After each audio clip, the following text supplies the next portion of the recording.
Cricket ಲೋಕದಲ್ಲಿ ಕೆಲವರ ನಿವೃತ್ತಿ ನಿರೀಕ್ಷಿತ ಎನಿಸಿದ್ರೆ ಇನ್ನು ಕೆಲವರ ವಿದಾಯ ಹೃದಯಗಳನ್ನ ಛಿದ್ರ ಮಾಡಿಬಿಡುತ್ತೆ. ಕೆಲವರು ಅವಕಾಶ ಸಿಗದೆ ಗುಡ್ ಬೈ ಹೇಳಿದ್ರೆ ಇನ್ನು ಕೆಲವರು ತಮ್ಮಲ್ಲಿ ಇನ್ನೂ ಕೂಡ ಆಡುವಂತ ಸಾಮರ್ಥ್ಯ ಇರುವಾಗಲೇ ತೆರೆಮರೆಗೆ ಸರಿದು ಬಿಡ್ತಾರೆ. ಈ ಪೈಕಿ ವಿರಾಟ್ ಕೊಹ್ಲಿ 2ನೇ ಸಾಲಿಗೆ ಸೇರಿದವರು. ಇದೇ ಕಾರಣಕ್ಕೆ IPL ನಲ್ಲೂ ಕೂಡ ಹೆಚ್ಚು ದಿನ ಆಡಲ್ಲ ಎನ್ನಲಾಗ್ತಾ ಇದೆ. ಹಾಗಾದ್ರೆ ವಿರಾಟ್ IPL ನಿಂದಲೂ ಕೂಡ ದೂರ ಆಗ್ತಾರ? ಯಾಕೆ ಈ ಟಾಕ್ ಶುರುವಾಗಿದೆ? ಹಾಗೆ ಕೊಹ್ಲಿ ಹೊರ ನಡೆದ್ರೆ RCBಗೆ ಆಗುವಂತ ನಷ್ಟ ಎಂಥದ್ದು? ಈ ಬಗ್ಗೆ ಒಂದಷ್ಟು ಡೀಟೇಲ್ಸ್ ಅನ್ನ ಕೊಡ್ತೇನೆ. ನಾನು ಶಾಂತ. ನೀವು ಸುದ್ದಿಯಾನದ ಸಬ್ಸ್ಕ್ರೈಬರ್ ಆಗೋದಕ್ಕೆ ಮರಿಬೇಡಿ. ಕಳೆದ 1.5 ದಶಕದಲ್ಲಿ ಇಡೀ ಕ್ರಿಕೆಟ್ ಜಗತ್ತು ಕಂಡಂತ ಶ್ರೇಷ್ಠ ಆಟಗಾರ ವಿರಾಟ್ ಕೊಹ್ಲಿ. ಈಗಲೂ ಕೂಡ ಮೈದಾನ ಕೇಳಿದ್ರೆ ಹಸಿದ ಹೆಬ್ಬುಲಿಯೇ. ಬ್ಯಾಟಿಂಗ್ ಆದ್ರೂ ಅಷ್ಟೇ, ಫೀಲ್ಡಿಂಗ್ ಆದ್ರೂ ಅಷ್ಟೇ. ಆದ್ರೆ ಕ್ರಿಕೆಟ್ಗೆ ಇನ್ನೂ ಕೂಡ ವಿರಾಟ್ ಬೇಕಿತ್ತು ಅನಿಸುವಾಗ್ಲೇ ಮೈದಾನದಿಂದ ಹೊರಗೆ ನಡೆದು ಬಿಡುವಂತ ವ್ಯಕ್ತಿತ್ವ ಅವರದ್ದು. ಈಗಾಗಲೇ T20 ಹಾಗೆ ಟೆಸ್ಟ್ ಮಾದರಿಯಿಂದ ಹೊರಬಂದಿದ್ದಾರೆ. ಭಾರತದ ಪರ ಏಕದಿನದಲ್ಲಿ ಮಾತ್ರ ಕಂಟಿನ್ಯೂ ಆಗ್ತಾರೆ. ಹಾಗಂತ ಈ ಪಯಣ ಕೂಡ ತುಂಬಾ ದೂರ ಇಲ್ಲ. ಇನ್ನು IPL ಕಥೆ ಏನು?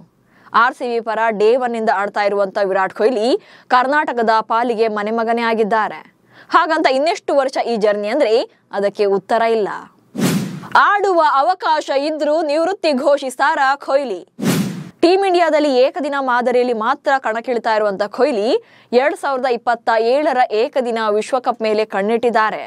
ಅಂತಾರಾಷ್ಟ್ರೀಯ ಕ್ರಿಕೆಟ್ನಲ್ಲಿ ಅವರ ಅಂತಿಮ ಟಾರ್ಗೆಟ್ ಇರೋದು 2027ರ ಏಕದಿನ ವಿಶ್ವಕಪ್ ಅನ್ನ ಎತ್ತಿ ಹಿಡಿಯೋದು. ಅದು ಅಲ್ಲದೆ ಇಂಗ್ಲೆಂಡ್ ನಲ್ಲಿ ಕಂಪ್ಲೀಟ್ ಆಗಿ ಸೆಟಲ್ ಆಗೋಕೆ ನೋಡ್ತಿದ್ದಾರೆ. ಇಂಗ್ಲೆಂಡ್ ನಲ್ಲೇ ಸೆಟಲ್ ಆಗ್ತಾರೆ ಅನ್ನೋ ಟಾಕ್ ಕೂಡ ಇದೆ. ಮಕ್ಕಳ ಭವಿಷ್ಯದ ದೃಷ್ಟಿ ಹಾಗೆ ನಾರ್ಮಲ್ ಲೈಫ್ ಸ್ಟೈಲ್ಗಾಗಿ ಅಲ್ಲಿಯೇ ವಾಸವಾಗ್ತಾರೆ ಎನ್ನುವಂತ ಮಾತುಗಳಿವೆ. ಹಾಗಾಗಿ ಈ ಜೋಡಿ ಲಂಡನ್ನ ಸ್ಟ್ರೀಟ್ ಗಳಲ್ಲಿ ಸುತ್ತಾಡುವಂತ ಫೋಟೋಗಳು ಕೂಡ ನೀವೆಲ್ಲ ನೋಡೇ ಇರ್ತೀರ. ಹೀಗಾಗಿ ಬಹುಶಃ ಏಕದಿನ ಮಾದರಿಯಿಂದ ಹೊರ ಬಂದ್ರೆ ಹಾಗೆ IPL ನಿಂದಲೂ ಕೂಡ ದೂರ ಉಳಿದ್ರೆ ಕೊಹ್ಲಿ ಲಂಡನ್ ನಲ್ಲೇ ಸೆಟಲ್ ಆಗುವಂತ ಸಾಧ್ಯತೆಗಳಿವೆ. 18 ವರ್ಷಗಳ ಜರ್ನಿ, ಕೊನೆಗೂ ಕಪ್ಗೆ ಮುತ್ತಿಟ್ಟ ಕೊಹ್ಲಿ. ಕಳೆದ 18 ವರ್ಷಗಳಿಂದ ಕೂಡ ರಾಯಲ್ ಚಾಲೆಂಜರ್ಸ್ ಬೆಂಗಳೂರು ಪರ ಕಣಕ್ಕಿಳಿತಾ ಇರುವಂತ ವಿರಾಟ್ ಕೊಹ್ಲಿ ತಂಡದ ಐಕಾನಿಕ್ ಪ್ಲೇಯರ್ ಆಗಿದ್ದಾರೆ.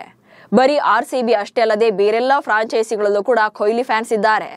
2008ರಲ್ಲಿ ರಾಯಲ್ ಚಾಲೆಂಜರ್ಸ್ ಬೆಂಗಳೂರು ಜೊತೆ ತಮ್ಮ IPL ಕರಿಯರ್ ಶುರು ಮಾಡಿದಂತ ಕೊಹ್ಲಿ ಒಂದೇ ತಂಡದ ಪರ ಸತತ 18 ಸೀಸನ್ಗಳನ್ನು ಆಡಿದ ಏಕೈಕ ಆಟಗಾರ ಆಗಿದ್ದಾರೆ.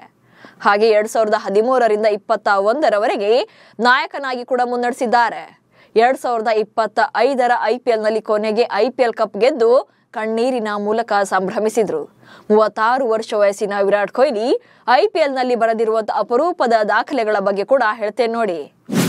IPL ಲೀಗ್ ಇತಿಹಾಸದಲ್ಲಿ ಅತಿ ಹೆಚ್ಚು ರನ್ ಗಳಿಸಿದ ಆಟಗಾರ ಅಂದ್ರೆ ಅದು ವಿರಾಟ್ ಕೊಹ್ಲಿ. ಈ 18 ವರ್ಷಗಳ ಜರ್ನಿಯಲ್ಲಿ 8661 ರನ್ಗಳನ್ನ ಕಲೆ ಹಾಕಿದ್ದಾರೆ. ಹಾಗೆ ಆವೃತ್ತಿಯೊಂದರಲ್ಲಿ ಹೈಯೆಸ್ಟ್ ಸ್ಕೋರ್ ಮಾಡಿರುವಂತಹ ಆಟಗಾರ ಕೂಡ ಕೊಹ್ಲಿ ಆಗಿದ್ದಾರೆ. 973 ರನ್ಗಳನ್ನ ಕಲೆ ಹಾಕಿದ್ದಾರೆ. ಇದು 2016ನೇ ಇಸ್ವಿಯಲ್ಲಿ ಕೊಹ್ಲಿ ನೀಡಿದಂತ ಅತ್ಯದ್ಭುತ ಪ್ರದರ್ಶನ. ಈ ಸೀಸನ್ ಅಲ್ಲಿ 4 ಶತಕಗಳನ್ನ ಬಾರಿಸ್ತಾರೆ. ಹಾಗೆ 7 ಅರ್ಧ ಶತಕಗಳು ಕೂಡ ಸೇರಿದ್ವು. ಹೀಗಾಗಿ ಆವೃತ್ತಿಯೊಂದರಲ್ಲಿ ಹೈಯೆಸ್ಟ್ ವೈಯಕ್ತಿಕ ಸ್ಕೋರ್ ಅನ್ನ ಕಲೆ ಹಾಕಿದಂತ ಆಟಗಾರ ಕೊಹ್ಲಿ ಆಗಿದ್ದಾರೆ. ಇನ್ನು IPL ನಲ್ಲಿ ಅತಿ ಹೆಚ್ಚು ಶತಕ ಗಳಿಸಿದ ಆಟಗಾರ ಕೂಡ ಕೊಹ್ಲಿ ಆಗಿದ್ದಾರೆ. 8 ಶತಕಗಳು ಬಂದಿವೆ ಅವರ ಬ್ಯಾಟ್ ನಿಂದ. ಇನ್ನು ಅತಿ ಹೆಚ್ಚು ಅರ್ಧ ಶತಕಗಳ ದಾಖಲೆ ಕೂಡ ಕೊಹ್ಲಿ ಹೆಸರಿನಲ್ಲೇ ಇದೆ. 63 ಅರ್ಧ ಶತಕಗಳು ಬಂದಿವೆ. ಇನ್ನು ಲೀಗ್ ನಲ್ಲಿ ಅತಿ ಹೆಚ್ಚು ಬೌಂಡ್ರಿಗಳು ಈ ಲಿಸ್ಟ್ ನಲ್ಲೂ ಕೂಡ ಕೊಹ್ಲಿ ನಂಬರ್ 1 ಪ್ಲೇಸ್ ನಲ್ಲಿದ್ದಾರೆ. 771 ಬೌಂಡ್ರಿಗಳನ್ನ ಸಿಡಿಸಿದ್ದಾರೆ. ಅಷ್ಟೇ ಅಲ್ಲದೆ ಕನ್ಸಿಸ್ಟೆನ್ಸಿ ಪರ್ಫಾರ್ಮೆನ್ಸ್ ಗೆ ಮತ್ತೊಂದು ಹೆಸರೇ ವಿರಾಟ್ ಕೊಹ್ಲಿ. 2015ರಿಂದ ಬಹುತೇಕ ಎಲ್ಲಾ ಸೀಸನ್ಗಳಲ್ಲೂ ಕೂಡ 400+ ರನ್ಸ್ ಅನ್ನ ಕಲೆ ಹಾಕಿದ್ದಾರೆ. ಆದ್ರೆ 2017 ಮತ್ತು 2022ರ ಆವೃತ್ತಿಗಳನ್ನ ಹೊರತುಪಡಿಸಿ 2025ರಲ್ಲೂ ಕೂಡ ಅದ್ಭುತ ಬ್ಯಾಟಿಂಗ್ ಪ್ರದರ್ಶನ ನೀಡಿದಂತ ವಿರಾಟ್ ಕೊಹ್ಲಿ 50ಕ್ಕಿಂತ ಹೆಚ್ಚು ಸರಾಸರಿ ಮತ್ತು 144ರ ಸ್ಟ್ರೈಕ್ ರೇಟ್ ನಲ್ಲಿ ಬ್ಯಾಟ್ ಬೀಸಿದ್ರು. ಹಾಗೆ 657 ರನ್ಗಳನ್ನ ಕಲೆ ಹಾಕಿದ್ರು. ರನ್ ಚೇಸಿಂಗ್ ಅಂತ ಬಂದ್ರೆ ಕೊಹ್ಲಿ ಸರಿಸಾಟಿ ಯಾರು ಕೂಡ ಆಗೋಕ್ಕಾಗಲ್ಲ. ಹೀಗಾಗಿ ವಿರಾಟ್ಗೆ IPL ಬೇಡ ಎನ್ನುವಂತ ಆಗಬಹುದು. ಆದ್ರೆ RCBಗಂತೂ ಅವರು ಬೇಕೇ ಬೇಕು. ಯಾಕಂದ್ರೆ ಒಂದಷ್ಟು ಕಾರಣಗಳಿವೆ. ರನ್ ಚೇಸಿಂಗ್ ನಲ್ಲಿ ಅವರಷ್ಟು ಅಗ್ರೆಷನ್ ಇನ್ಯಾರಲ್ಲೂ ಕೂಡ ಇಲ್ಲ. ಯಾಕಂದ್ರೆ ಕೊಹ್ಲಿ ವಿದಾಯ ಘೋಷಣೆಯನ್ನ ಮಾಡಿದ್ರೆ RCBಗೆ ಮೈದಾನದಲ್ಲಿ ಹಾಗೆ ಆರ್ಥಿಕವಾಗಿ ಕೂಡ ದೊಡ್ಡ ಹೊಡೆತ ಬೀಳುತ್ತೆ. ಯಾಕಂದ್ರೆ ವಿರಾಟ್ ಕೊಹ್ಲಿ ಅವರ ಹೆಸರಿನಲ್ಲಿ ಟಿಕೆಟ್ಗಳು ಮತ್ತು ಜೆರ್ಸಿಗಳು ಲಕ್ಷಗಟ್ಟಲೆ ಮಾರಾಟವಾಗ್ತವೆ. ಕೊಹ್ಲಿ ಪಂದ್ಯದಲ್ಲಿ ಇದ್ದಷ್ಟು ಪ್ರಾಯೋಜಕರು ಫ್ರಾಂಚೈಸಿಯತ್ತ ಆಕರ್ಷಿತರಾಗ್ತಾರೆ. ಇನ್ನು MS ಧೋನಿ ಅಂತೆಯೇ ತಂಡಕ್ಕೆ ಅತಿ ಹೆಚ್ಚು ಅಭಿಮಾನಿಗಳನ್ನ ಹಾಗೆ ಅಭಿಮಾನಿ ಬಳಗವನ್ನ ಸೆಳೆಯುವಂತ ಆಟಗಾರ ವಿರಾಟ್ ಆಗಿದ್ದಾರೆ. ನಾಯಕನಲ್ಲದೆ ಇದ್ರೂ ಸಹ ಕೊಹ್ಲಿ ಒಬ್ಬ ಫೀಲ್ಡ್ ಲೀಡರ್. ಆಟಗಾರರಿಗೆ ಸದಾ ಸ್ಫೂರ್ತಿ ನೀಡ್ತಾನೆ ಇರ್ತಾರೆ. ಇದೇ ಕಾರಣಕ್ಕೆ 2025ರ ಸೀಸನ್ಗೂ ಮುನ್ನ ವಿರಾಟ್ಗೆ 21 ಕೋಟಿ ರೂಪಾಯಿ ಸಂಭಾವನೆ ನೀಡಿ ಫ್ರಾಂಚೈಸಿ ಉಳಿಸ್ಕೊಂಡಿದೆ. ಇಷ್ಟೇ ಹಣದಲ್ಲಿ ಮತ್ತೊಬ್ಬ ಸ್ಟಾರ್ ಆಟಗಾರನ್ನೇ ಖರೀದಿ ಮಾಡಬಹುದು. ಬಟ್ ಕೊಹ್ಲಿಯಷ್ಟು ಸ್ಥಿರತೆ, ಇನ್ನಿಂಗ್ಸ್ ಬಿಲ್ಡ್ ಮಾಡುವಂತ ಎಬಿಲಿಟಿ, ಕ್ಯಾಪ್ಟನ್ ಕ್ವಾಲಿಟೀಸ್ ಇರುವಂತ ಆಟಗಾರನ ಹುಡುಕೋದು ತುಂಬಾನೇ ಕಷ್ಟ. ಯಾಕಂದ್ರೆ ವಿರಾಟ್ ಕೊಹ್ಲಿ ಟಾಪ್ ಆರ್ಡರ್ ನಲ್ಲಿ ಸ್ಥಿರವಾಗಿ ಸ್ಕೋರ್ ಮಾಡ್ತಾರೆ. ಮಿಡಲ್ ಓವರ್ಗಳಲ್ಲಿ ಸ್ಟ್ರೈಕ್ ಅನ್ನ ರೊಟೇಟ್ ಮಾಡೋದ್ರ ಜೊತೆಗೆ ವೇಗವಾಗಿ ರನ್ಗಳನ್ನ ಕಲೆ ಹಾಕ್ತಾರೆ. ಮೇನ್ ಅಂದ್ರೆ ರನ್ ಚೇಸಿಂಗ್ ನಲ್ಲಿ ಅವರಷ್ಟು ಹಾಗೆ ಅವರಲ್ಲಿರುವಂತ ಅಗ್ರೆಷನ್ ಇನ್ಯಾರು ಕೂಡ ಕಂಪೇರ್ ಮಾಡೋದು ಕಷ್ಟ ಆಗುತ್ತೆ. ಇನ್ನು ಮೈದಾನದ ಒಳಗೆ ಹಾಗೆ ಹೊರಗೂ ಕೂಡ ನಾಯಕನ ಗುಣಗಳನ್ನ ಹೊಂದಿದ್ದಾರೆ.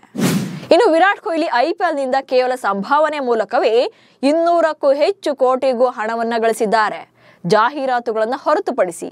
ಹಾಗಂತ ಹಣದಾಸಿಗೆ ಬಿದ್ದು ಬೇರೆ ಫ್ರಾಂಚೈಸಿಗಳನ್ನ ಸೇರಿದ್ರೆ ಹಣದ ಹೊಳೆಯೇ ಹರಿತಾ ಇತ್ತು. ಬಟ್ ತಂಡಕ್ಕೆ ನಿಷ್ಠಾವಂತರಾಗಿದ್ದಾರೆ. ಆದ್ರೆ ಕೊಹ್ಲಿ ಅವರ ವ್ಯಕ್ತಿತ್ವವನ್ನ ನೋಡಿದ್ರೆ ಅವಶ್ಯಕತೆ ಇದ್ದಾಗಲೇ ಪಂದ್ಯಗಳಿಂದ ಹಾಗೆ ತಂಡದಿಂದ ಹೊರ ನಡೆದು ಬಿಡಬೇಕು ಎನ್ನುವಂತ ಪಾಲಿಸಿ ಅವರದ್ದು. ಸೊ ಎಂಥ ಡಿಸಿಷನ್ ತಗೊಂಡ್ರು ಕೂಡ ಅಚ್ಚರಿ ಇಲ್ಲ. ನಮಸ್ಕಾರ.